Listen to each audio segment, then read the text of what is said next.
westbound in the San Fernando Valley. We're working on the exact location, but this black vehicle kind of tearing down the 210, really moving at high rates of speed. We're still working on some of the details on how this started and may have lost our picture. There it is back.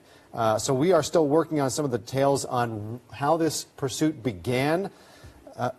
They are driving through Sylmar right now on the 210 North. This car, we have seen it kind of weaving through the lanes of traffic, at one point even using its turn signal, which as it is evading police, we can certainly appreciate, right? Do we know where this is exactly, guys? This is through Sylmar on the 210.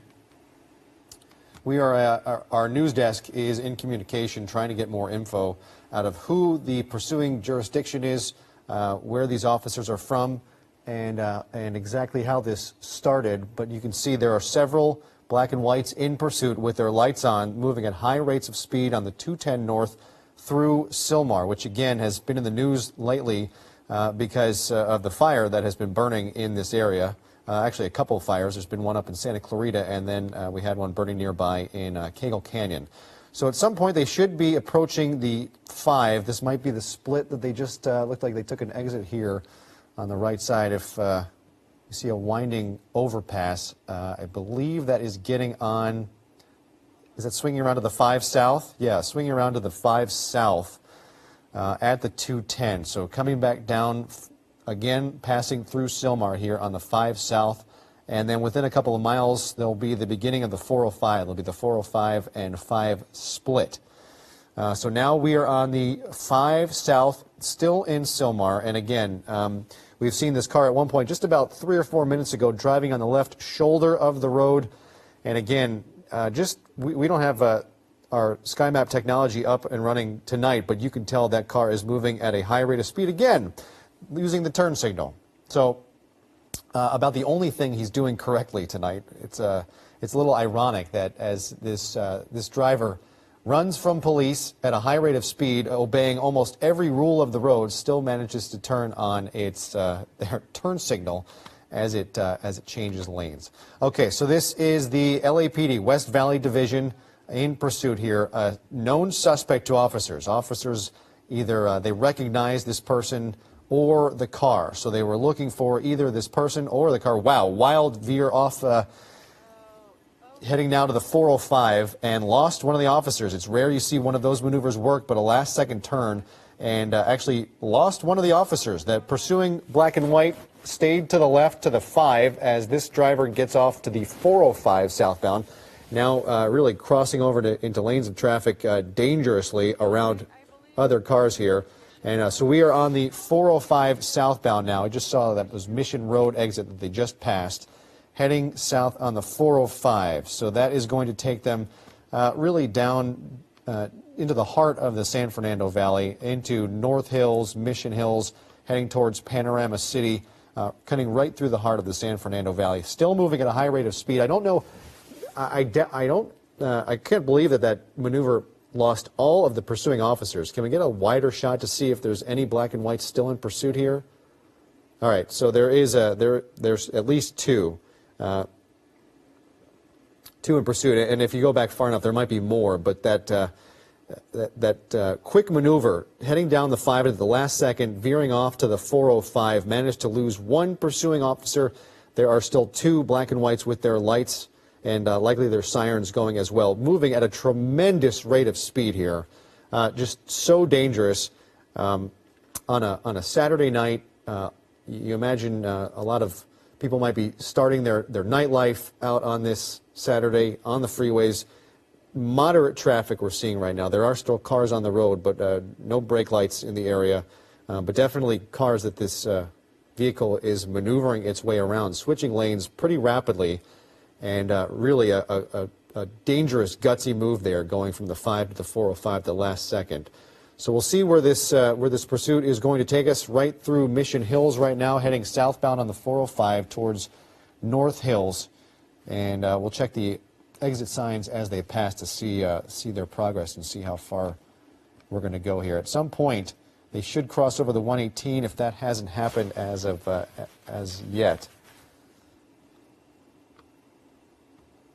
Really makes you long for our It shows how appreciative we are of our sky map technology when we don't have it up and available to us in this particular helicopter, how important it is and what a vital tool it is to be able to tell the speed of how fast suspects are going and where they are heading. But right now what we know is this is a suspect that police from the LAPD have been pursuing now, wanted on weapons or explosives charges. So a known suspect to LAPD officers either recognized this person or recognized the car they were driving in.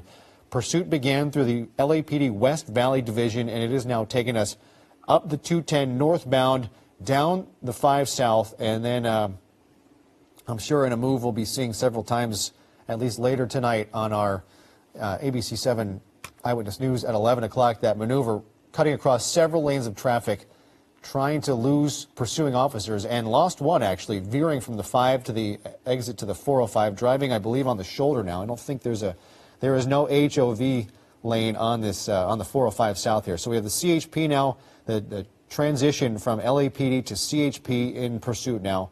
You'll see this as they enter and exit different jurisdictions. Different branches will take over at different times. So the LAPD was in pursuit. It has now crossed over to the CHP, and that might be an HOV lane. That is an HOV lane, so not on the shoulder any longer. There was a time earlier on the 210 when this driver had veered off to the left side of the road, driving on the shoulder at high rates of speed. But you can tell this guy is moving, not as fast now as we've seen in the last couple of minutes, but still moving pretty good here. Easy flow of traffic, able to drive for extended periods of time in a single lane, and we'll see what this guy does. Again, veering off into the HOV lane. You can see other vehicles on the road seeing the lights in pursuit here, able to get over in time. But where this will go, we're not really sure. Already entered Van Nuys on the 405 southbound from the 5. And not really a whole lot of options in terms of this person, from what we've seen, has wanted to stay on freeways the entire time. Hasn't really, we haven't seen them on any side streets. And so if that is their plan, you know, taking the 405 south, their next option to get on another freeway is the 101. And that's going to be a little time making their way entirely down into Sherman Oaks. And whether they stay on the 405 south and continue taking that down, or whether they will hop off and 101. Exiting to the 101. Okay, getting off at Burbank Boulevard. So just as I say that, this driver gets off and is going westbound. Nope, little okey doke, and we will go eastbound. Eastbound here. And right back on the 405 northbound. Yeah, it looks that way. Right back on. So this driver clearly has a comfort zone on freeways. Maybe thinks they have a better shot at using some speed in this car and getting away, but back on the 405, heading right back northbound. We see this a lot with these pursuits, whether there's a centralized location where they want to maintain themselves, keep in an area they're familiar with, or just kind of changing their minds pretty rapidly here. So 405 northbound, and yeah, we're staying on 405 north. A lot of times we see these kind of circle around in the same areas over and over again. They'll get on the same freeways multiple times if we're talking about a pursuit that lasts a good amount of time. And it looks like this one, we've been on the air here. We've known about this for about 10, 15 minutes now, maybe a little longer than that. And it has been entirely freeways, save that one exit just to turn back around. We thought it might go westbound on some side streets, pulled a quick U-turn, and then pulled a quick left turn back onto the 405 northbound. And you can see just how quickly and recklessly these lane changes are, getting around traffic. It is, we must note, only because he or she was using turn signals earlier, that no use of turn signals here, just now veering at high speeds, and might get a little bit of trouble here as we see a pickup truck and a couple cars, and right around them into the HOV lane once again. Traffic might be picking up, and there you go. Use of turn signals. Use your left blinker to get around traffic, and now driving with their left blinker on while cutting really close between some cars here. I thought that might have been closer than it turned out to be. In the number 3 lane of traffic right now, or the number 2 if you're not counting the HOV lane, And there you go, back across two other lanes, across the double yellow into the HOV. This driver really veering back and forth at this point, almost slaloming traffic as they're heading back up the 405 through Van Nuys and then back into Mission Hills. And we'll see what this driver's plan is. We'll have the 118 coming up shortly, and then the options from there will be either back on the 5 North and to take that back up to the 210 perhaps, back the exact way we saw them come, or up and around Sylmar, or if they had the take the 118, take the 405 back to the 5 and can take that southbound. But it's anybody's guess at this point. Has that blinker been on the whole time now that we've been talking? Yeah, it looks like they are driving with that blinker stuck on now and still veering. We're now in the HOV lane on the 405 North. Have they passed the 118? Do we know that? Okay, so we should be approaching the 118 here very shortly. The North Hills, Granada Hills area. 90 miles an hour is what our helicopter pilot estimates the speed is going right now. And I would hazard a guess now and say that this is not the top speed we've seen this driver go. There was, when we first picked this up, before we came on here on ABC7.com, this driver was going at extremely high rates of speed. I would say it had to have been pushing 100 miles per hour or more. Now, our estimates by our pilot, 90 plus miles an hour back over into the HOV lane. And if you're another driver on the road, I'm sure you've seen a car kind of come at you quickly from behind. That's not where your center of focus is. It can catch you by surprise, and if you see a car coming that quickly from behind, and maybe you veer to get out of the way, trying to avoid their path, and they're trying to get around you, you could pull the same move at the time. It's just so dangerous. So many things can go wrong, and not necessarily, you'd have to think these people aren't thinking about the danger they're putting other people, innocent people on the road into every time they decide to evade police. We're going to veer across 3 lanes of traffic, it looks like right here, from the number 3 lane over the number 1, back again to the number 2 and the number 3. This has been par for the course so far for this driver, just veering, and we're going to cut across. This must be the 118, another last second exit, and it looks like I couldn't see the sign as it went by. Yeah, 118 eastbound here. So again, sticking to these freeways.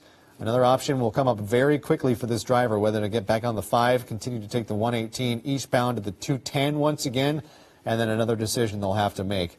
And you always have to put into question what these drivers are thinking. There's only so far you can take this, and especially if you're keeping it to the freeways, whether this person is actually trying to evade capture, or we've heard they just want to stay free for as long as they can. They know they're going to spend the night in jail and just want as much time as they can before they have to bring this to an end and either turn themselves in, or one way or another they know this will come to an end. Okay. All right, so we've got some video from just a little bit earlier. If you're just joining us now on ABC7.com, this is Jory Rand from the ABC7 studios in Glendale. On the right side of your screen, you can see this car. It had one black and white in pursuit, and at the last second, traveling down the 5 southbound, veered across all lanes of traffic to get on the 405 southbound. It's rare we see any maneuver like this kind of work for these drivers who are being pursued by police. It worked with that one black and white, but there were 2 others who were also in pursuit. They were able to make the turn and make the exit in time, and so did not get away. But as we know, we see the black and white with their lights on behind at least one as we're speaking right now. Is it still CHP, or is the LAPD taking over once again? See three in pursuit right now. 2 pretty close and 1 laying back a little bit. I think, are we back to it? No, that looks like Highway Patrol. I see the crest on the side. So we're still California Highway Patrol. Or you can correct me if I'm wrong. That's what I can tell from here. Maybe your eyes in the sky can see it a little differently, but yeah, it is CHP. We're waiting for our car expert, our weekend car expert, Jonathan Novak, to come in. Maybe he can tell us a little bit about this car, but it looks like is it a BMW?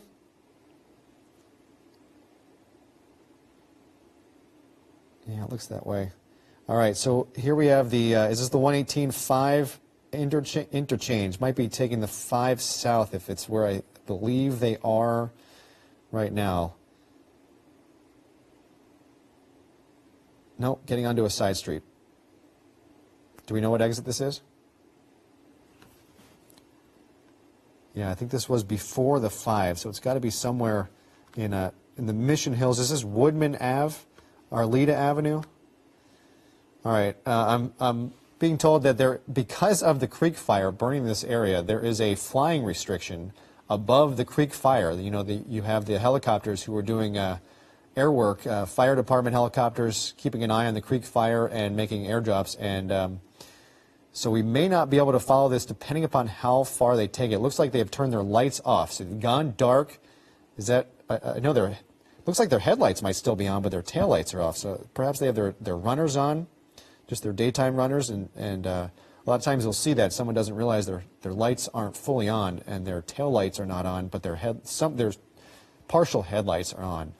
So making a left turn, I believe that would be northbound. Yeah, I think we do have some light coming from the headlights, but the taillights are completely off here. And traveling northbound on do we know what this is? Still working on it. Still working on it, okay. But it's difficult to pursue with the lights off, and of course it makes it really dangerous, that much more dangerous. I do believe that some headlights are partially on, maybe not fully on, but pedestrians, other cars can see a car is coming with those daytime runners or partial headlights on. So this is the first extended drive we've seen on side streets, and this is the kind of Mission Hills, Arleta border here, and we're working on an exact location of where this pursuit is taking us, but on side streets. And again, ironic, I find that this driver continues to use their turn signal while doing so many things illegally, maintaining the farce of driving by the rules of the road, using their turn signal to make their turns. It's just almost comical at this point that someone would worry about something like that when they're already in this much trouble. So again, on a side street, a residential area, we see homes, in the Handsome Dam area. We know that. This again is another area that's been in the news recently with the creek fire burning. Been talking about it way too much because this fire has raged on for days now, finally getting under control somewhat. And another turn here. We'll see if this comes to an end shortly. But for the first time, staying on these side streets, we'll see if he maybe makes their way back to a freeway. That seemed to be where they were most comfortable for a long time. And we're hoping for a big intersection where we might be able to steal a look at the street signs as they go by where this is going.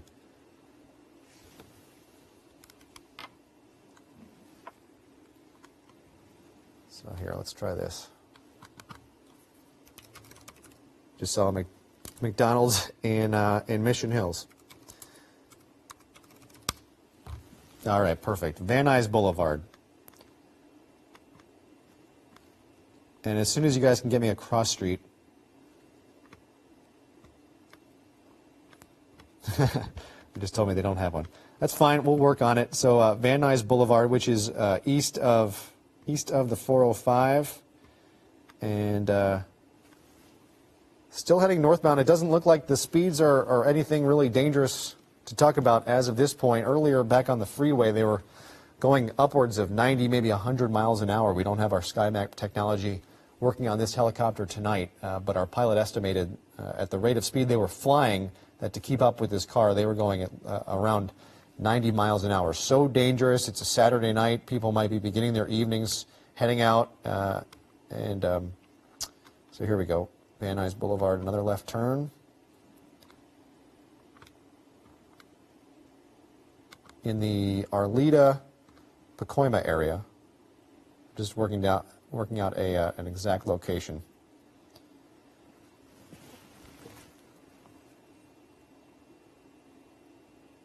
All right, so we still have the black and whites in pursuit. This pursuit has been going on since we've been on the air, 20, 25 minutes. We believe it started a little bit before that, and the information that we have, LAPD West Valley Division initiated this chase, this pursuit. They were looking for a suspect wanted on either weapons or explosive charges. They were a known suspect. Officers recognized either the driver or the car they were driving in and began the pursuit. The driver did not stop, and this pursuit has been going on now for, well, as far as we know, probably around a half an hour, and pretty moderate rate of speed here. And we may have changed jurisdictions once they got off the freeway. That looks like an LAPD cruiser in pursuit. I don't believe that's a highway patrol. See the numbers on the roof? I believe this is an LAPD cruiser, but we'll see if we can get a closer look here as we move forward. It's tough at night. Not a lot of street lights, not a lot of lights. You can see that night sun. They're lighting up the suspect as they make their way through this neighborhood.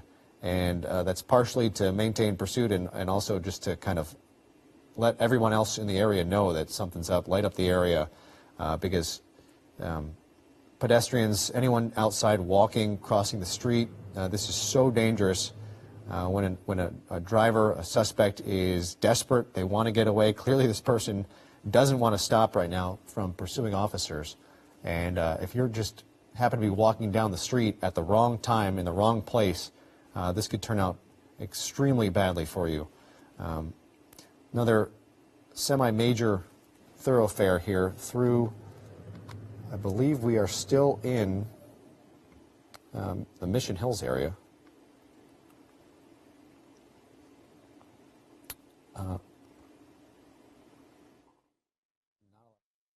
To take care of.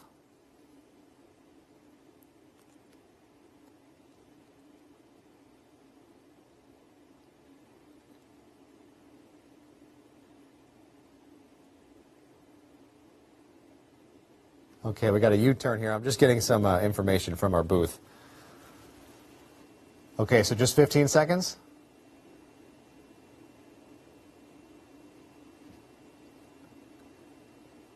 All right, so we'll just do it as if we're just teasing this. Okay. All right, that's fine. Coming up at 47.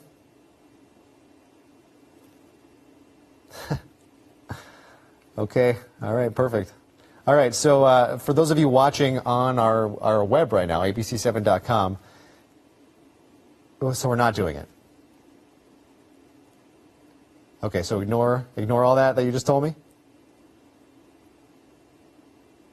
Okay, perfect. All right, so if you're watching on abc7.com, we thank you. You don't get to get a sneak preview of what's coming up at 11 o'clock on ABC7, but what you do get is you get our continued coverage. It looked like, did that car skid out a little bit making that turn? So we have been following this car for about 35 minutes now as it is trying to evade officers through the San Fernando Valley. It began when we picked it up on the 210 northbound. It's kind of a northwest bound. Got off at the 5 and took the 5 south, made a violent turn across several lanes of traffic, actually lost one pursuing officer in doing so, getting on the 405 south at the last moment. Other officers were able to follow in suit, went down the 405, quickly got off the freeway, only to then turn around and get back on the 405 northbound to take the 118 eastbound, and then got off on side streets and has been kind of weaving its way through side streets now through the Arleta, Pacoima, Mission Hills area, and that is where it takes us up until now.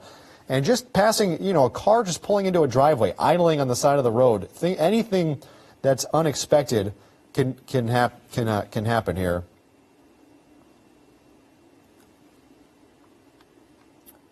Okay, so that's going to be broadcast on the web as well.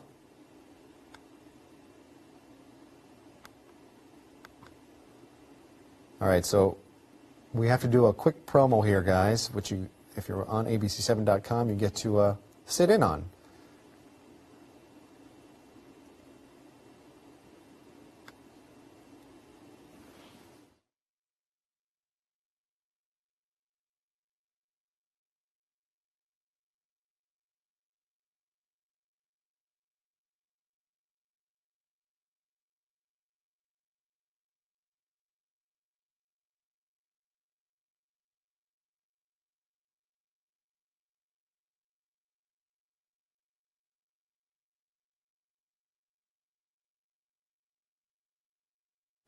Tonight at 11 new evacuations ordered as a brush fire erupts in the hills above Monrovia. Plus, the Thomas Fire in Ventura County expands to more than 150,000 acres. And we're on the red carpet for The Last Jedi premiere on Eyewitness News at 11.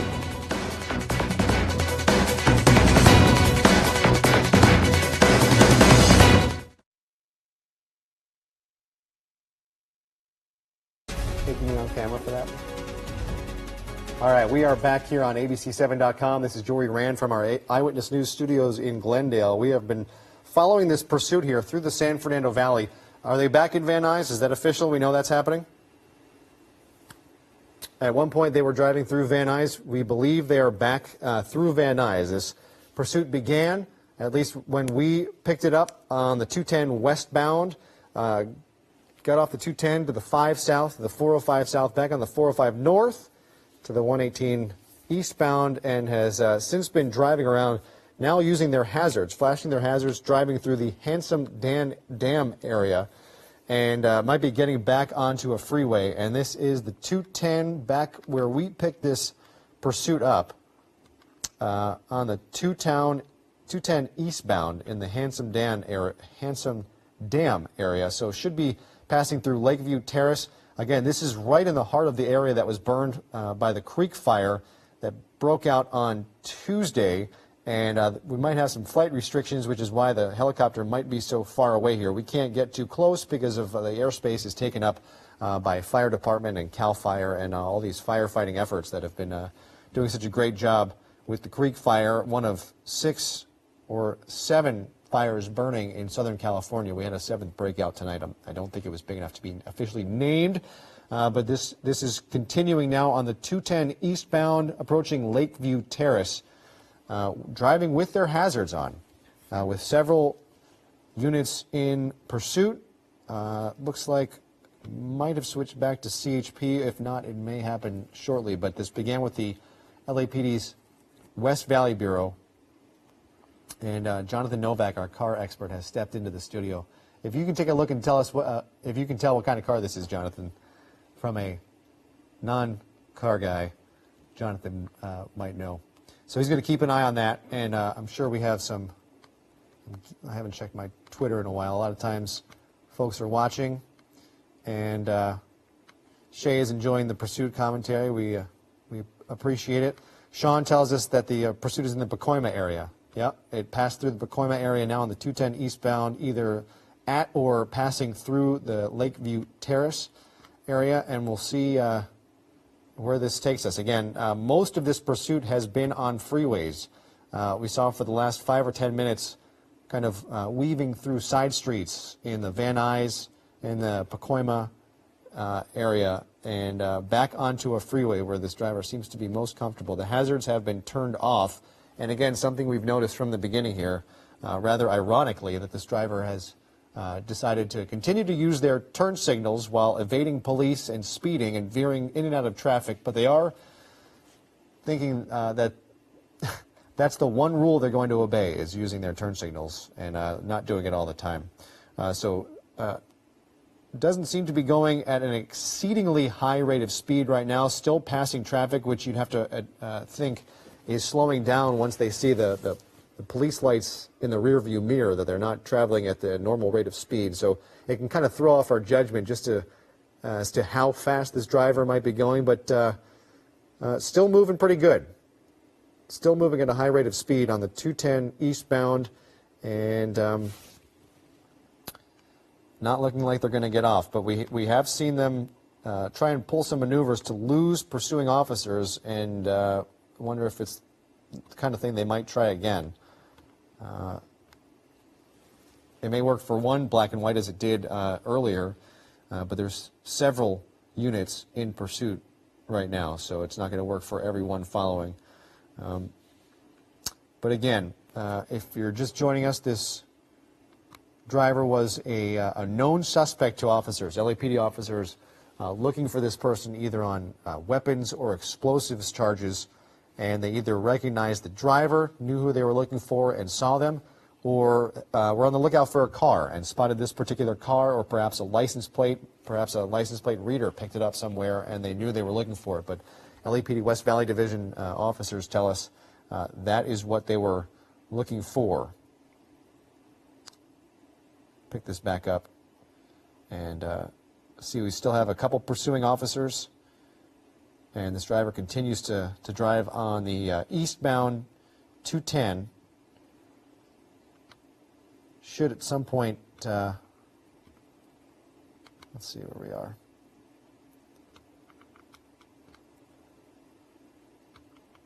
La Crescenta area, at some point might hit the 2. If they pass by the 2, they'll hit the La Cañada Flint Ridge area, and taking a wide view here on abc7.com. And we're about 5 minutes away from our 11 p.m. broadcast. So if you're watching on abc7.com right now, you'll be able to join us on ABC7, the station. If you're out of our viewing area, perhaps not in Southern California right now, you'll be able to continue to watch on abc7.com/live. That's where we stream our broadcasts. Every broadcast that we do is also streamed on our website, abc7.com. And if you go to abc7.com/live, anytime we're on the air, you can watch us online as well. So we thank you for doing that. We're going to get ready to go here for our 11 o'clock newscast, which is now just minutes away, as we continue to follow this pursuit, which we've been following upwards of the last 40 to 45 minutes. Driver not stopping for police on the 210 eastbound, approaching the 2 in the La Cañada Flint Ridge area. We'll see what they decide to do once they reach that interchange, but they have mostly stayed on freeways, is what we've seen. They got off for a little while, just kind of circling, making several turns and cutting through neighborhoods, residential areas, and then getting right back on a freeway, the 210, and that is where they have stayed, approaching the La Tuna Canyon area right now of the 210 freeway.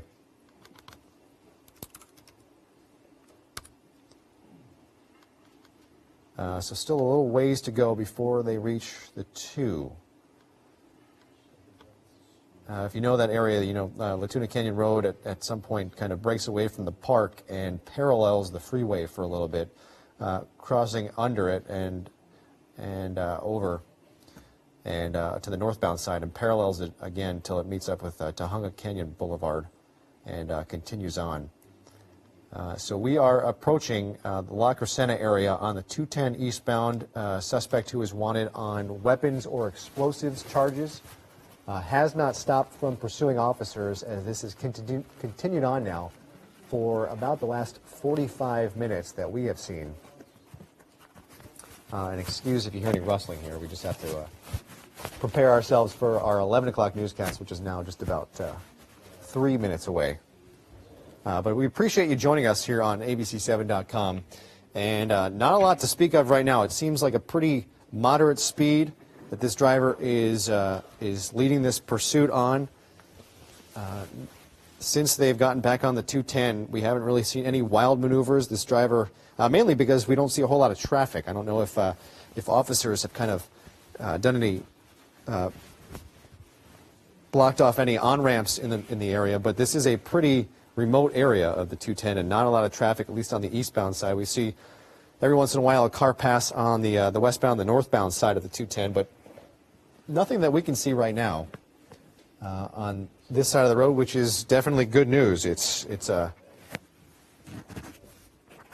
open roads, which I'm sure the pursuing officers can appreciate.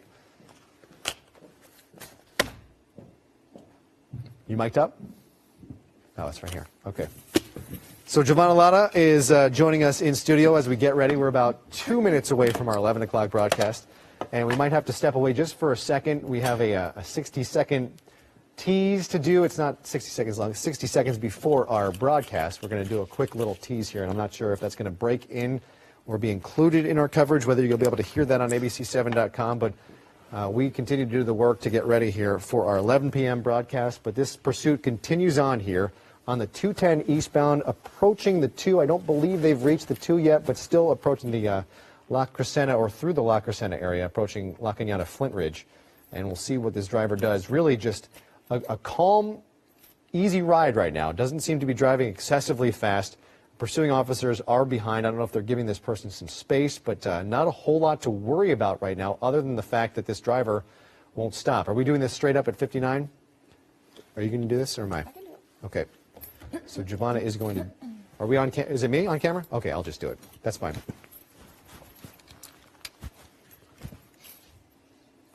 Away. 40. Okay, so if you're watching on abc7.com, stick right there. We will be back in just a little bit as we continue to follow this pursuit through the San Fernando Valley and eastbound on the 210. We'll give you the very latest as it continues. We're going to step away here just for a sec.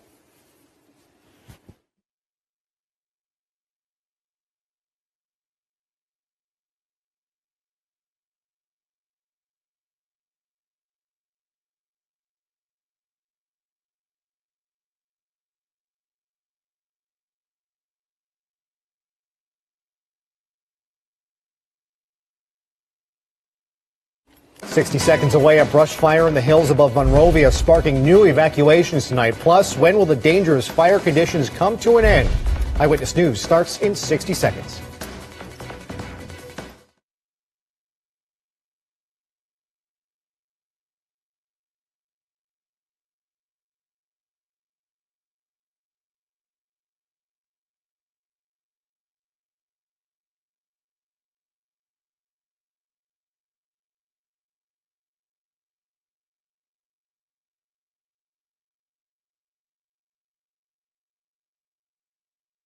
Because they had it. Okay, we are continuing to watch a pursuit here on the 210 eastbound freeway. This is a suspect that was wanted by the LAPD for either a weapons or an explosives charges going on now. Coming up probably about an hour this has been going on the 210 freeway. It has stayed mostly to freeways, gotten off on side streets a little bit in the Pacoima area, and we will continue to follow this pursuit.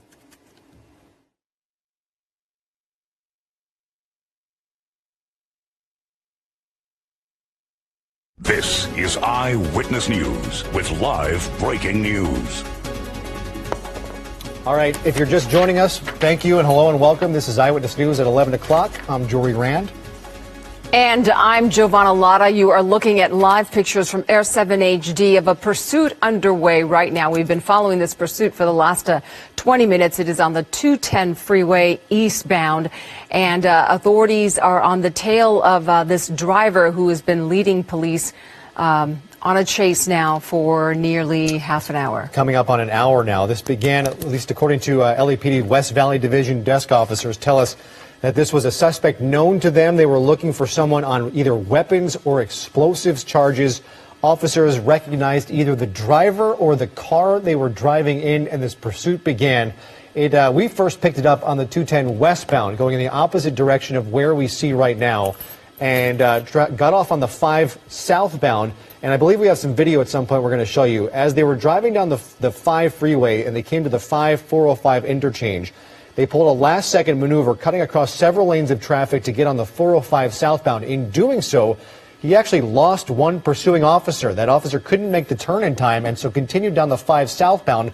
Luckily, there were several other officers in pursuit. Here you go. Traveling down the 5, approaching the 405 interchange, and watch this. In the number 1 lane here, cuts across all lanes of traffic to the 405 entrance ramp. That pursuing officer continues on the left side of your screen down the 5 as this driver makes it onto the 405 southbound. Luckily, again, several officers were in pursuit and they were able to continue this down the 405 through the San Fernando Valley, got off briefly at one exit only to get back on the 405 northbound, took that to the 118 and where he got off and was driving around neighborhoods in the Pacoima area, the Hanson Dam area, before getting back on the freeway, the 210 eastbound, and that is where we see it right now. All right, and other than that dangerous maneuver where he crossed several lanes, he's been fairly calm in his driving, although he does seem to be driving pretty quickly at a pretty fast clip there, and you see they're passing cars on the freeway, so clearly he's going faster than 75 miles an hour. Yeah, no doubt. And this has actually calmed down just a little bit. Earlier on the 5 and the 405, where there are a lot more cars on the road, we saw this car veering in and out of lanes, weaving in and out of traffic. And I took note that it was a bit ironic. They were using their turn signals, doing everything wrong, evading officers, speeding, driving on the shoulder of the road, and yet still thinking that they're helping someone out by using their turn signals amid all that. The one rule of the road they decide to follow is a little bit lost. Looks like they may be exiting the 210 right now. We are working on the exact exit where we are at this point, but maybe exiting to a side street here. And again, this suspect is wanted for a weapons or explosives charge. We don't have any details on, to the extent of why, what incident this is in regards to. But here he is off the freeway, just making a left turn there. Apparently he had a green, and now we have, now he's slowing down. Yeah. He's slowing down significantly, and you can see lighting that up with officers the night sun. Yes, we have that must be a law enforcement helicopter above with the very bright searchlights, and you see he is coming to a stop, we believe, and there are several law enforcement patrol cars behind him. There's 3 there that we can see, and is that an overpass? That is. It looks like an off-ramp. I believe, are we still... And a bad vantage point. Yeah, he's for under us to that be able to road. see, He's yeah. under that overpass And there. officers have stepped out. They are aiming their weapons and see if we can swing this around and just to try and be able to catch. Maybe on the other side of this overpass. Yeah, the way they came to a stop, it almost looked like they may have been out of gas. They just coasted and... Did you see more than one person in the car? Did not. We haven't been Okay, able to so see, now here we see the vehicle. There's in the some middle of the road. movement. There's some movement on the driver's side. Well, we can see actually, someone's on the passenger side. Is that someone's hand? It's hard to see. It is, yeah. So apparently there are 2 people inside this vehicle. Does it appear that they're signaling to authorities? Yeah, you can see a hand just opened up, extended fingers. Someone, I believe they're still moving on the driver's side, so it looks like we have a passenger, someone in the passenger seat, and a driver as well. I think I can still see movement through the driver's window. Yeah, unless the driver has moved over to the passenger side. Right, that's... But it does appear as if there is some movement on the left side. Even though it's dark, it's hard to tell. Yeah, and so the way that officers do these, when they bring these to a close, if there's more than one person in the vehicle, they will have one person get out at a time, take them into custody, and then have another person come out. It's difficult for these officers. You don't want multiple people. You want your focus trained on a single suspect at a time. And this is the Lincoln Avenue, is it a Lincoln Avenue exit? Is this in Pasadena, is that correct? Okay. All right, so, and we thought that was a hand gesture, but was that actually someone's, maybe perhaps sticking their head out? On the driver's side? On the driver's side, I mean, sorry, on the passenger side. Well, it was definitely someone's hand. I haven't seen anything else happen. I was, sorry, just Well, looking at the map okay, here. so that's a hand. So Lincoln Avenue off of the 210. In Pasadena. Right. We're just watching this unfold. Yeah, this might be the Lincoln... Again, this is the end, or what we believe to be the end of a pursuit that's been going on for about an hour now. I think it's right at Howard Street, the Howard Lincoln Avenue exit, and you're looking between 2 overpass lanes. I believe one is the exit from the northbound 210 that kind of swings out, and then another main lane of traffic of the 210 northbound. But you can see those officers. We have some movement now. I think there's another... They've exited their vehicles. Yeah, there's a the police unit that we can't see. It's obstructed right now. We just saw an officer walking forward. I believe... There are 3 patrol cars there. We only see 2 of them. One is under the overpass here. Right. And we saw an officer exit his vehicle and walk toward the suspect's car. And it's got to be behind the door of a vehicle that we don't see. They're not going to expose themselves like that. You can see when they get out of their vehicles, the police or law enforcement, they stand behind their doors, which are bulletproof, and kind of use that as a shield while still being able to aim their weapon at the suspect. So still no movement. We're waiting to see what happened. We saw a hand come out of the passenger side of this car. And really, not a whole lot has happened since they've stopped here on Lincoln. We believe this is Lincoln Avenue around the Howard Street intersection. And I can see the driver now. I can see a little piece of, a little section of his face. Yeah, Not very clearly, but I can there. see that there is definitely some movement on the driver's side. And there's still the passenger side, you can see someone's hand is still out. So we know there are two people, at least two people in this vehicle. Yeah, tinted windows over the rear window and the two rear passenger side windows. You can't see inside to see if there's anybody else inside. And again, those tinted windows can't make life any easier for police who are trying to do nothing more than just see what they're dealing with inside this car. And again, it's unclear, but officers either recognized the person or the car in connection to an incident involving weapons or explosives charges, and that is why they began this pursuit about an hour ago. And it began in the West Valley, correct? Yeah, West Valley LAPD started this. So we were wondering why the car came to a stop in the way it did. It almost looked like it shut down, thought maybe it ran out of gas. We're told that the car was disabled. So we believe it might have been remotely disabled and shut down the car. So that's why it slowed down and just came to a stop in the middle of the road here. As we see the passenger side, the hand once again sticking out the passenger side window. And we'll see how long this So it was disabled by the owner of the car, so perhaps this is a stolen vehicle? It could be, yeah. We're not sure who did it, but we know that it just told us in our ear that it was disabled one way or another. Okay. And then the passenger clearly trying to communicate something, or I think they're not quite sure why they're just giving them instructions as we go here. Making sure no sudden moves, just kind of explaining what they want them to do at this point. Keep your hands where we can see them.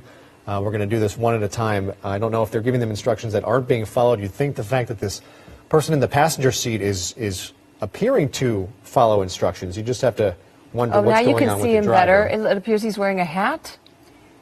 Yeah. And it almost seemed as if he was trying to talk to someone. Yeah, perhaps, right, trying to shout something out the open window to officers behind. Again, yeah, you can see. Or maybe someone to the left under that left overpass. Seems like he's talking to someone. Yeah, making some hand gestures to and for. Is that now sign pointing. language? I don't think so. It looks like someone's definitely having a conversation. I just don't know where that's coming from. Whether there's someone else under the underpass and now making some hand signals. Is he saying two? Two, yeah. Maybe they're asking how many people are in the car. Perhaps. I mean, this is all speculation on our part. We're watching this alongside, and you can see the officers there over by the tree, over by the patrol car. They are out. Their weapons are drawn. It doesn't look like that. Those group of officers are training any weapons. I think again, it's the car that we can't see under the overpass that is likely the lead vehicle in terms of officers who are responding to this, and the rest are just kind of there as support. Here we see three looking like they're going to make some kind of move. Coming around that SUV, and again, I don't know. I mean, this is taking longer than you would think it would if someone's cooperating. Whether they've given instructions to get out of the car, or whether officers are still trying to figure out exactly what they're dealing with here, and taking their time, trying to slow things down, and making sure things stay in control. But again, it looks still like that hand is extended out the passenger side window, and we saw the driver. With their window down. Communicate with his hand as well. Gesticulating with their hands, looking like they're speaking with someone. I don't know if he's talking to officers behind them or whether, again, there's someone else under that underpass that we can't see that they're speaking with. I'm not sure, but it seemed as if something was just thrown out of the car. Could be the keys. Maybe that's what it was. A lot of times and it's difficult because we're not seeing that third patrol vehicle that is directly under this overpass that we're looking at. Yeah, which is likely where the officers are gathered that are giving instructions to these two or more. Maybe what they're doing is raising their hands, following the instructions. Right, but at some point they're going to have to exit step out of the vehicle. Right, and so I wonder too. We see one hand. Officers want to see both, and so you wonder if. Okay. Now we're hearing from police that they believe there could be 3 to 4 people in the vehicle, and that some could be children. Yeah, so that changes things a little bit. If there is a child in the back seat, 3 to 4, that could be 2 children in the back seat. Then you have to worry about how you're going to handle this to make sure that those children are okay. They're not put in any in any more harm than they've already been exposed to in a high-speed pursuit that's lasted about an hour. It came to an end just a short time ago. This is in Pasadena. We're told it's on Lincoln Avenue, and believe it's around the Lincoln Avenue Howard Street intersection, just under the 210 freeway, and an exit ramp of the 210 freeway is the lane of traffic I believe we are seeing on the right side. We're looking through a gap between a ramp and the freeway itself, down to either Lincoln Avenue or Howard Street below. This is a pursuit that began with LAPD's West Valley Division. A suspect wanted on either weapons or explosives charges. Officers spotting either the driver, whoever's wanted here, the suspect, or this car was known to be affiliated with this suspect, and they found either the car or the person and began pursuit, and has since led officers from several jurisdictions, from the LAPD switching over to the CHP, and I believe back to the LAPD. I'm not sure who the lead vehicle is obstructed from our view under the underpass, who is handling this communication with the driver. But again, they've been sitting here for some time now, several minutes, and nothing other than a passenger putting their arm out the window and a driver clearly communicating verbally and gesticulating out the driver's side window. Other than that, we have not seen any action happen. No, I do believe I saw the driver throw something out. You mentioned a key. It could have been the keys. Right. A lot of time officers will want to make sure that they can't go anywhere, take Right. the keys and throw it out of the car. Right. But at the very least, at least they are stopped here. At least they are seemingly cooperating. Hopefully they can wrap this up sooner than later. Yeah, I don't know. Especially with children involved. Right. And our producer just told us that the driver was seen making an obscene gesture towards officers, which just attitude-wise you don't want to see in a situation like this if we're dealing with a situation where there might be children in the back seat. So if they're gesticulating at officers in a negative way, that means they're not necessarily in the apt best to negotiating cooperate. mood. Absolutely. Exactly. Not sure if we can pull out to see what the police response is. I know we saw 3 initial cars, but now we're looking at quite a few more there. You can see how far back it goes. Yeah, we're looking at around a dozen or more Yes. vehicles. Of course, that comes into play. You want to shut down the area. You don't want anyone wandering in on really either side. If this turns into something violent, you don't want to expose pedestrians, residents in this area to any kind of harm, and so you shut things down. You don't want cars coming through, anything that can interfere with the communication between officers and these now suspects at the end of this pursuit. Right. You want to keep that to a minimum. And you wonder if they're trying to reach him on his cell phone, if they know who this person is, and maybe trying to talk them out of the vehicle. Yeah, there was a time I believe we could see some kind of device lit up in the passenger side through the window. We could see some screen on. I don't believe it was part of the car. I think it must have been. It looked like it was something they were holding. But again, man, when you think about the possibility of children being in the back seat and exposed to this kind of situation, it really changes the equation for how officers want to handle this. Right, and he was speeding, as you said, on surface streets and on freeways, and he was going he was driving fast. Yeah, our pilot estimated at least 90 miles an hour. Yeah, he was driving much faster than he should have been, considering children are in the car, if they are in fact in the car.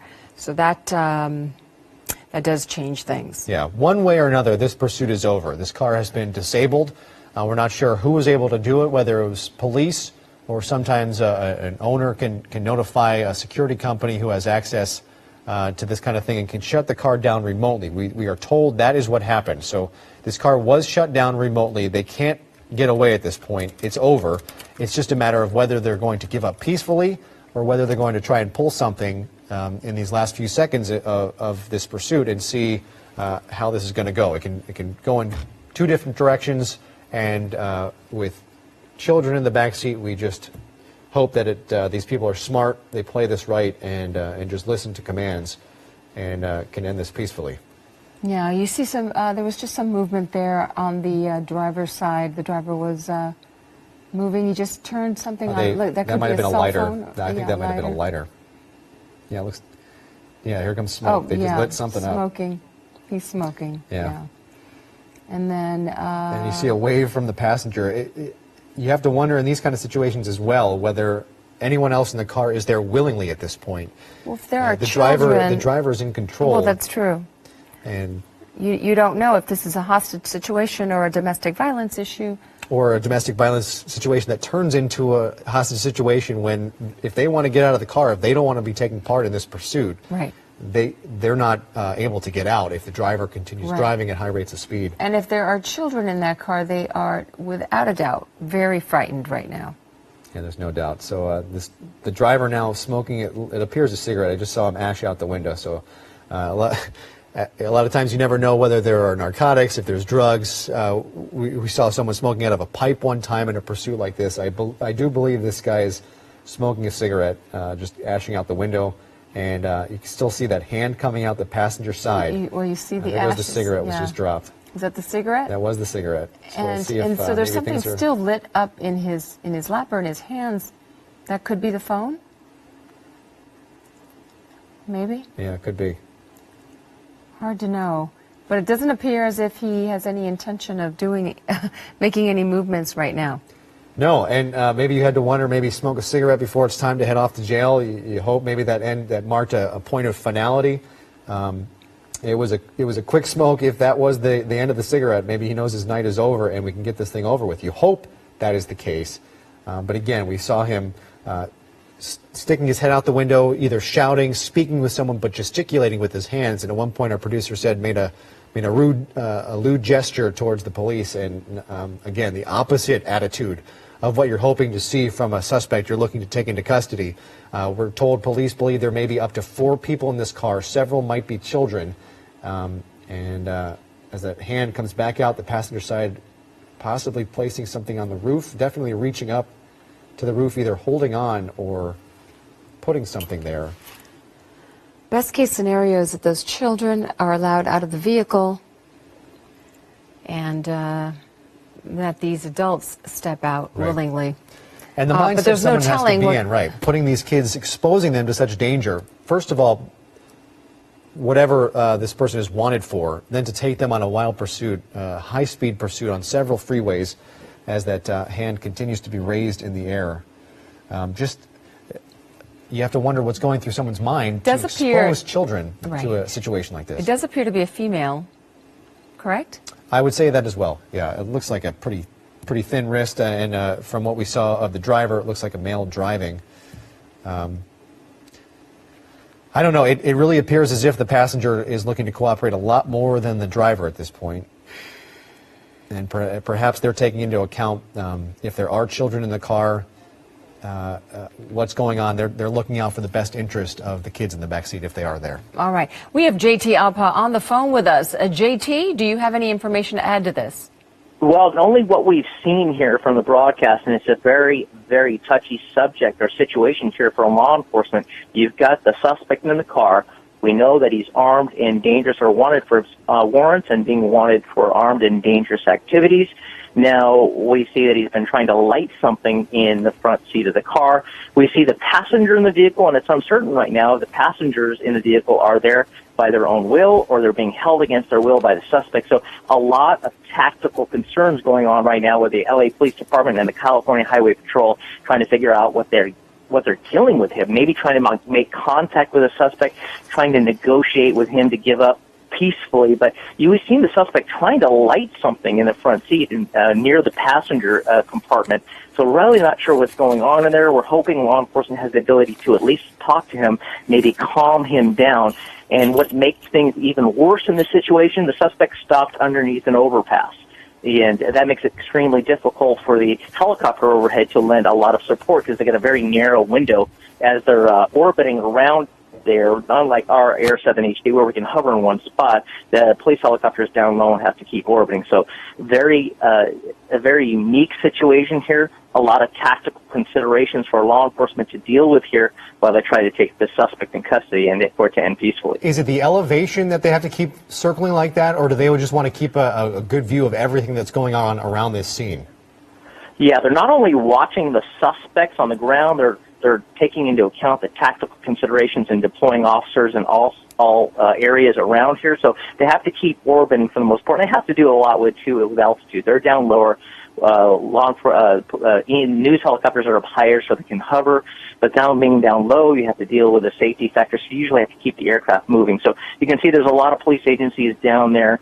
At one time, we knew the CHP was a primary, and then LAPD was primary, and not certain who's taking over the lead right now. But they are stopped here, and you can see the passengers got their hand out the window as if to say they're trying to surrender, but it's uncertain if the suspect is holding the passenger and maybe the child against their will. Right. Okay, JT Alpal, we appreciate your insight on this. We are going to keep our camera rolling on this from our helicopter, and we'll bring you anything that happens. But now we are going to move on to our other big news of the day.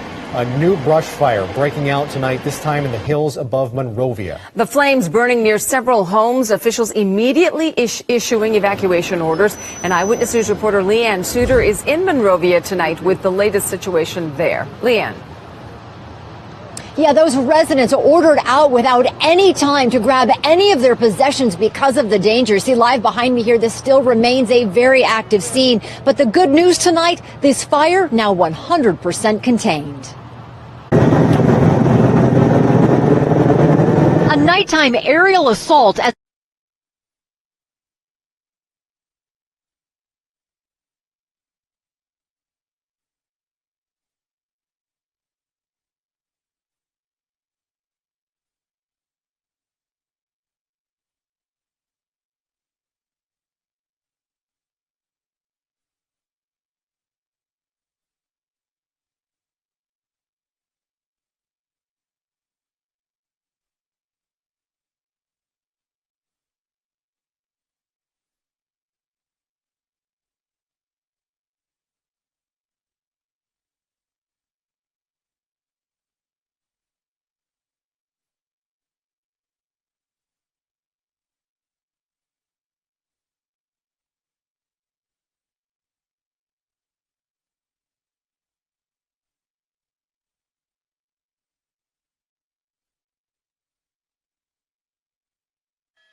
Thank you for telling me that, because if these guys started shooting, I was going to stay in tight.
of the exactly, street. coasting Correct, to a correct. stop here. And JT, when they do call in crisis negotiators, I'm assuming, they recognize the suspect or perhaps the car for those weapons and explosives charges, but perhaps is it possible they're trying to reach him on his cell phone? It's a known suspect. If they have the name of a suspect and they know who he is and they have his number, absolutely. Another thing they will do is they will bring in the armored vehicles, what we call the Bearcats. They'll come in and they'll barricade that vehicle in on the front and back, and that gives them the idea to get eyes on that suspect and what's going on in the car at very close range. Right now, the patrol officers in their black and whites, they're back several feet just for tactical concerns. They can bring those armored vehicles in there on the front and back and corner them in and get very, very close with that concealment and cover that those armored vehicles offer, and be able to see exactly what's going on in there and start to deploy whatever they can to get that suspect in custody. How would the tactics change if you're dealing with children in the backseat? I'm guessing you wouldn't want to, they're not going to be as aggressive in their maneuvers. Is it the kind of thing they just want to wait out and give every opportunity for this driver to just give up peacefully and get out of this car? Well, obviously, they want to start communicating with the suspect as soon as possible. They can start talking to him soon, trying to reason with him. That buys them time to get a plan together. What that plan is obviously going to change depending on that suspect's actions and what he's going to be doing in this. So getting those teams here, getting them here, negotiating with them as soon as possible is of the utmost concern to get that to happen very, very quickly. Yeah, you have to wonder whether reality may set in for a driver who's, as long as he's moving, still kind of feels like they're free, and once they're in a car trying to get away and it's disabled, and you're stuck there in a road with there's nowhere to go, whether your kind of attitude changes here, and that's why we're seeing some of this Well, happen. he must be very frustrated and clearly upset. I wonder about the state of mind of the passenger, who appears to be a female, and what it means that she was extending her hand out and continues to extend her hand out. Who knows what she's thinking or what she's trying to communicate, but she's. Or whether she's her being hand told is to still do that. out. Well, Right. that's true. But as you mentioned earlier, they would want to see both arms up. They would want to see the people exit the vehicle one at a time and surrender peacefully. We're not seeing that. So you just wonder what is happening that we cannot see, that we do not know. Yeah, and if those people, are they in that car under their own will? Are they family members? All these questions are what need the law enforcement trying to figure out if they don't already know. But if they're not being held, you can see on the right side of your screen what we shot earlier from Air 7 HD. You can see the speeds, 100 miles an hour plus on the freeways. They circled up in the area of Deployment for quite a while, in the area of the 210 for quite some time. But the speed was extremely fast and extremely dangerous.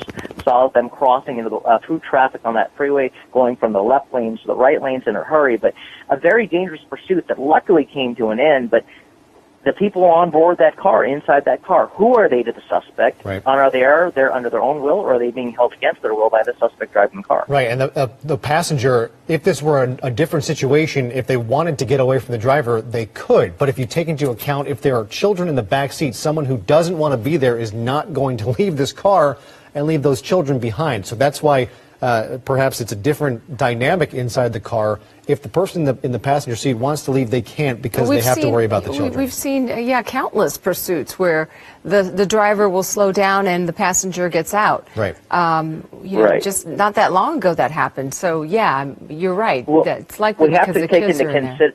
Sorry, guys. You have to take into consideration, and remember, the suspects are wanted for weapons and explosive charges. So if that hostage, if you will, or passenger is being held against their will with a threat of violence or a weapon, that could also be a factor. That's Absolutely. true. He could be armed now. Right. Absolutely. Right. It's just another a level of danger for these officers. So, JT, we can't see the lead vehicle that is handling the situation. What is likely going on right there?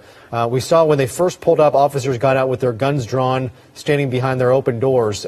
We believe there's another vehicle that we can't see under that overpass right now. What are those officers concentrating on? What are they doing right now?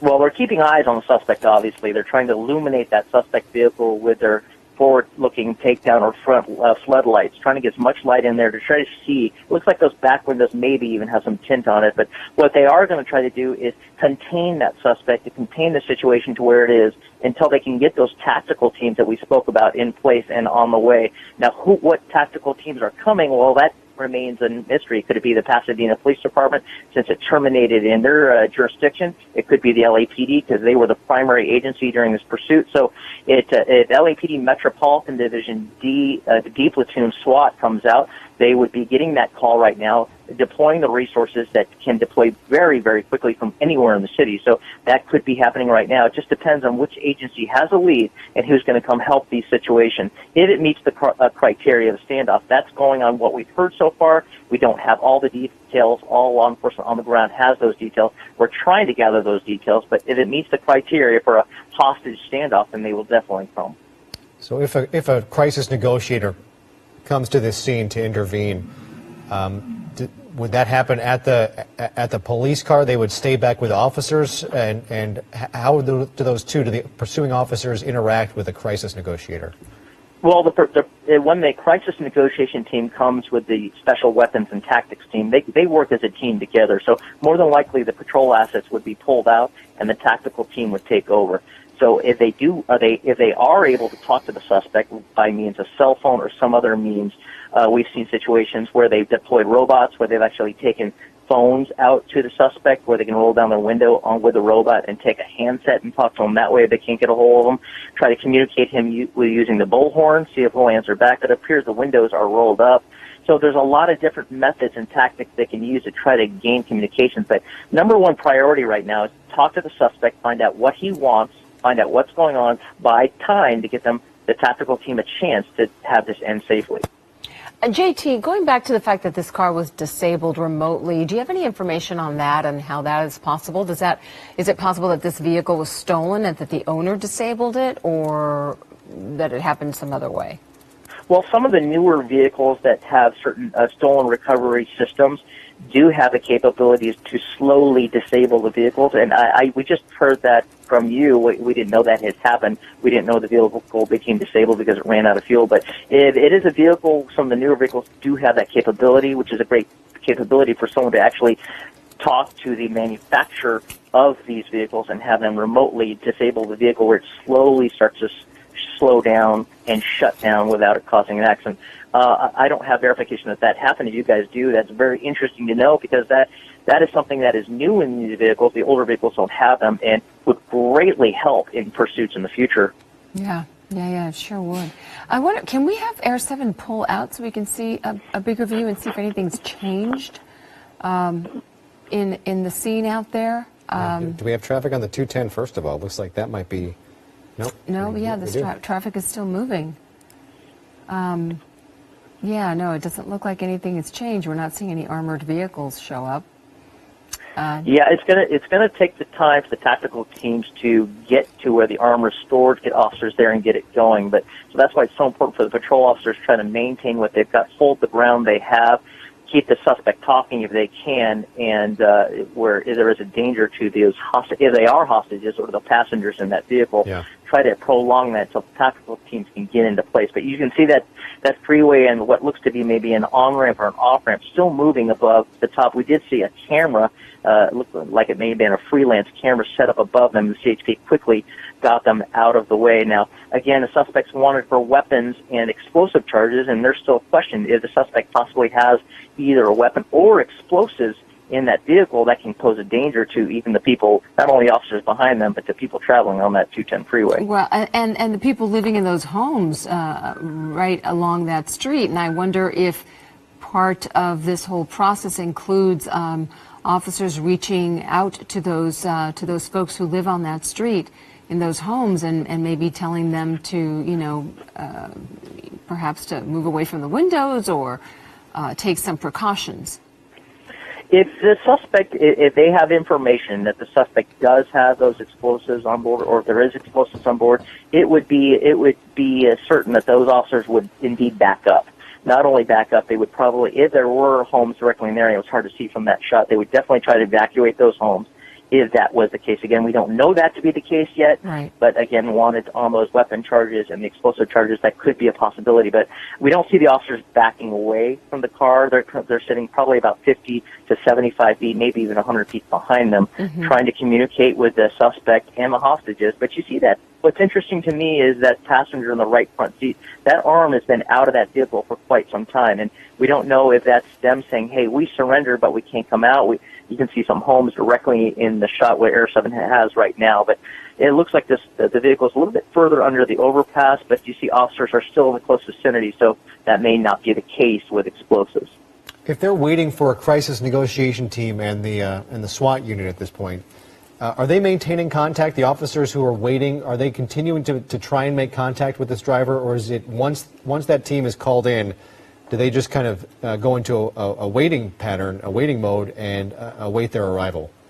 Well, if they've already established contact with the suspect, they want to keep that contact, and they want to keep talking to the suspect. If they are talking to the suspect, that means the suspect is not doing any dangerous activity towards their hostages. So if they can make contact, and they do have contact, they want to keep that contact, and then it will be taken over by the crisis negotiation team that are trained in that. But officers are very good at trying to talk people out if they can. If they can end this before the SWAT team and negotiation team arrives, that would be the best situation. Try to give up peacefully, trying to get him to come out. But you can see how far back they are. That's a little bit difficult to do, to communicate with him when they're so far back, and that can usually only be done with the PA system on those patrol cars, or if they do, like we mentioned before, have a mobile number of the suspect. So he could be talking to the police on scene. He could be talking to 911, and 911 relaying. Or explosive charges, they were known to officers who either recognized the suspect himself or the car they were driving in and began pursuit. We picked it up, we believe, shortly after it began on the 210 westbound freeway.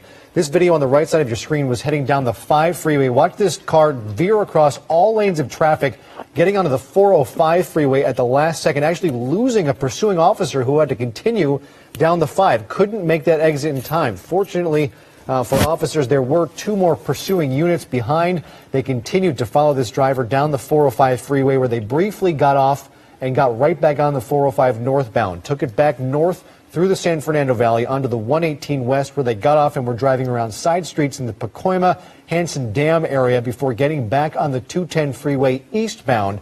Took that all the way to Pasadena, where their car was disabled remotely. They got off at Lincoln Avenue. The car coasted to a stop in the middle of the road underneath the overpass of the 210, as we now see a unit with lights on above. This is on the 210, the body of the 210 freeway, which, JT, I would have to assume now that their position there has to be shut down. Would you put an officer at risk like that with traffic passing by? No, I would tend to agree that they did have that 210 shut down, and that is a position of advantage. No, still cars. It's still going. Yeah, It looks like he's on the shoulder there. And that other off-ramp or on-ramp, whatever that is, it still has vehicles as well. But, you were mentioning the speeds that this suspect was driving at and cutting across lanes. Very dangerous, reckless driving behavior, especially now that we know that, as many as 2 children are, in the back seat of that vehicle. So he's not thinking straight. No, not at all. And that is very interesting that they did not shut down the 210 freeway or that transition road. But you can see there, that is a high ground position for the California Highway Patrol. They've got a very good look down at the suspect, almost the same angle that Air 7 HD has right now down on that suspect. Maybe they can actually see a little bit better into that car, and maybe even a good position for a rifle if needed. If that suspect takes any direct action towards those hostages, he may be able to employ, or less than lethal type situations. You can see there, that is right there, them deploying that officer deploying what may look like a rifle or a shotgun or a flashlight as well. Yeah, I think it's a flashlight. To train that on the suspect. Yeah, it looks like so that officer crouching down now, turning the flashlight on. You'd have to wonder at this point that they're not trying to hide their presence from up above. If you're shining a flashlight down on the suspect below, letting them know that they're up there, crouching, I believe, just for their own safety rather than to remain hidden out of view. And again, you can see the hand being stretched out the passenger window here. We have seen that. We believe it is a woman, but we are not able to verify that. But that hand has been raised out the window really for the entire time they've been stopped. Right from as soon as officers pulled up, that hand went out the window. We have not seen any kind of cooperation, if you will, from the driver, who has stayed in the vehicle, and now they're shining the light directly into the window. That flashlight was for a second being shown right through the driver's side window, kind of get a view. JT, I'm sure they're looking for weapons inside this car right now with the flashlight. Yeah, they're trying to get a better look. Normally, the Port Division helicopter or the aerial helicopter overhead and the tactical flight officer has a much better view into the suspect's vehicle compartment because they're overhead. They have a night sun, which is a spotlight on the helicopter. Yeah, They've two got hands, by the way, binoculars. out the passenger window. I was Sorry, JT. about to say 2 hands. She has both her hands out, the passenger side. So the helicopter usually has a better view. In this case, it does not because the 210 freeway is overhead. So these officers now have a position of advantage and a good look right through that windshield and driver's side window of that suspect. They can radio to the other officers and the teams responding what the suspect's actions are, what's in his hands, the demeanor of the people inside that vehicle, the passenger in the front seat, if there are children, maybe how many children there are, how many, but they're making their presence known by putting a flashlight in there. We normally don't show tactical officers' positions just for the tactical advantages that they need, and we don't want the suspect to know where the officers are, but they're making their presence known by putting those flashlights right into that windshield, getting a really good look down into that car to see exactly what's going on. Those 2 officers up on that overpass and on that freeway have the best vantage point right now to see exactly what that suspect is doing and what his demeanor is. But I wonder if they know that he is not armed, because aren't they also putting themselves in sort of a vulnerable position? I mean, the window's down. I mean, if he can see them, they have the flashlights. If he were to, use a weapon, he could. They do have high ground, and they do have that concrete barrier there. So I can't. It's hard to tell. It's hard to tell. Yes. Yeah, the angle of what they're looking down in, but they can see his hands, and if that suspect starts to do some kind of overt action with a weapon, they may be able to get in a better area of concealment and cover to, but I do not see any weapons out right now. Right, or you also rifle have officers who flashlight. can't see off camera right now with their weapons trained at this car. So any sudden movement like that, if a gun were to emerge from the window pointed at the officers above, you'd have to think that the officers behind this car would take action and open fire. But again, you hope it doesn't come to that, especially if we're dealing with children in the car. And I think that's part of the reason why these officers are looking to know exactly what they're dealing with. The rear window has a really deep tint to it. It's a dark tint, and it's difficult to see through, even with lights from our vantage point shining directly onto that car. So I'm sure this is not only to find out weapons, but almost a reconnaissance search right here to see who exactly is in this car. Right. Yeah, any information these officers can get from that vantage point is a definite advantage to pass that along to those officers, and they're getting a really good look, almost better than we are with their HD, just because of the angle. But that windshield, very good look right into that passenger compartment of that vehicle, trying to figure his demeanor, weapons, and more importantly, the demeanor of the passenger and possible hostages. Yeah, his face. And then we see now we see him a little better, that they're shining the light on him. He doesn't seem to be reacting too much to this attention from the officers on the ramp. Yeah, great view of his hand there. Just raised it to his head, put it back down in his lap. You can see his right hand there, sitting in his lap. We also want to be very, very careful because if the suspect is threatening to hurt himself or anybody in the vehicle, we want to be sure that we're able to maintain a camera position where we're not going to broadcast that. But that is a very good look from Air 7 HD, and we do have the ability even to go in a little further with the digital enhancement with our extreme vision. We may want to try doing that just for a second to see if we can actually see what's in his hands, maybe get a better look at the suspect on the angle we have, maybe get an idea of what exactly he's doing in there. But you can see the right hand coming out of the vehicle. It's hard to tell. You guys thought you might have seen it. Two hands. A woman's, and now 2 hands. Yeah, but you're right. It might not be. He's now raising. It looks like he's raising his shirt. And reaching underneath it. I don't know if that was per instructions from officers, but it looked like he was lifting up his shirt and reaching underneath it, now leaning over towards the passenger side. And now, what's interesting, guys, we want to mention, I apologize for, look in the front of the windshield. That to me looks like a lift car. It does. It's very possible that the driver of this car could be the lift driver, and the actual suspect could be the one in the passenger compartment, the one with his hands out. So to me that the driver there seems very passive and looks kind of scared to me. And you can see that lift sign right in the windshield. So that's maybe an indication that this is a Lyft driver and the suspect is in the passenger side. That's a But great is the spot lift, right there. if the lift sign, is it usually in the front? Isn't it usually in the back? Now, they have one in the light to let you know that when they come to pick you up. And it looks like the officers are almost training their flashlight on that sticker.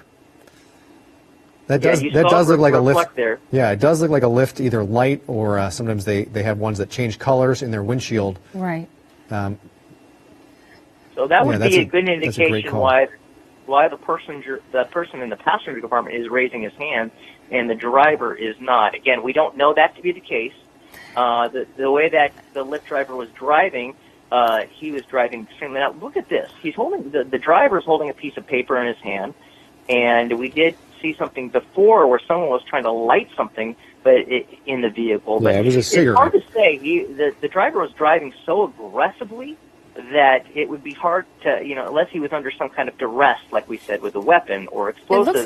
It looks like he was just unscrewing something just now. Twisting something. It was a cigarette. In fact, you can see it laying on the ground just below our banner there, Pursuit, under the word suspect on our banner. And okay, then, we are running out of time here. Yes. What we're going to do is we're going to wrap things up here on ABC7. We're going to continue coverage of this pursuit on ABC7.com. We thank you for joining us here tonight. We'll see you on the web.